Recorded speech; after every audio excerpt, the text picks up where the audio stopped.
এক নম্বর ওসিয়ত হলো, আমার বাবা যখন মারা যায়, আব্দুল্লাহ বলছে, মুনাফিকের সর্দার কে? আব্দুল্লাহ ইবনে ওবাই ইবনে সুলুল, মনে করে রাখেন ভালো করে।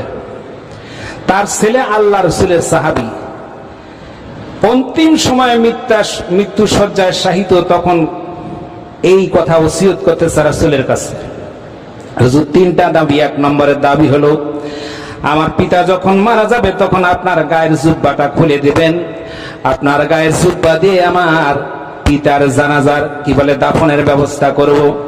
যদি কাফনের কাপড় পরে দেই, আল্লাহর রহমতে মুনাফিক যতই হোক না কেন, রাসূলের জামা তার গায়ে আছে, এই জন্য আসমানের আযাব আসবে না।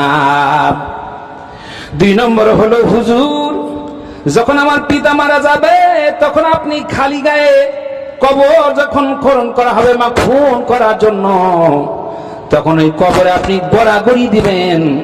গড়াগড়ি দিলে পারে আমার কবরের আযাব মুনকির নাকির চলে যাওয়ার পর যখন ঘূর্ণিঝড় সর্প আসবে, সাপ কাটবে, আযাব যখন দিবে, হাতুড়ি দিয়া যখন পিটাইবে, তখন আল্লাহর নবী মাটিতে স্পর্শ করেছে, এই মায়ায় হয়তো আযাব আসবে না। 3 নম্বর হলো, হুজুর আমার আব্বার জন্য আপনি দোয়া করবেন, তাহলে আসমান থেকে আল্লাহর গজব নেমে আসবে না। কয়টা দোয়া করতে বললেন? কয়টা কাজ? 3টা। 1 নম্বর হলো, জামা কাপড় আপনার দিয়ে আমার পিতার কাফনের কফিন করে দেব।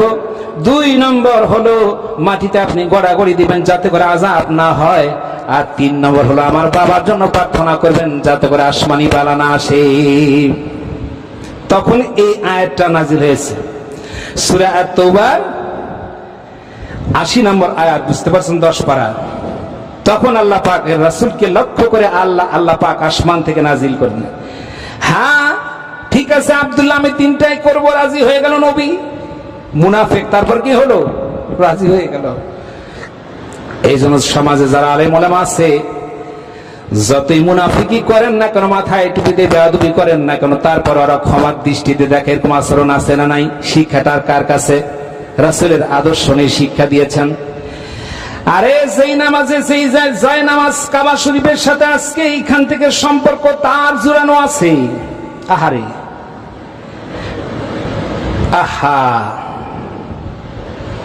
মসজিদ আল্লাহ, যেই মসজিদটা বাইতুল্লাহ দিকে লক্ষ্য করে আমরা আজকে নামাজ আদায় করব, যদি আল্লাহ করায়, ইন্নাল আউয়ালা বাইতিন উজিয়া লিন-নাস বিবাক্কাতিন মুবারাকা, মক্কা শরীফের লক্ষ্য করে নামাজ দুনিয়ার যত মসজিদ আছে ইতিহাস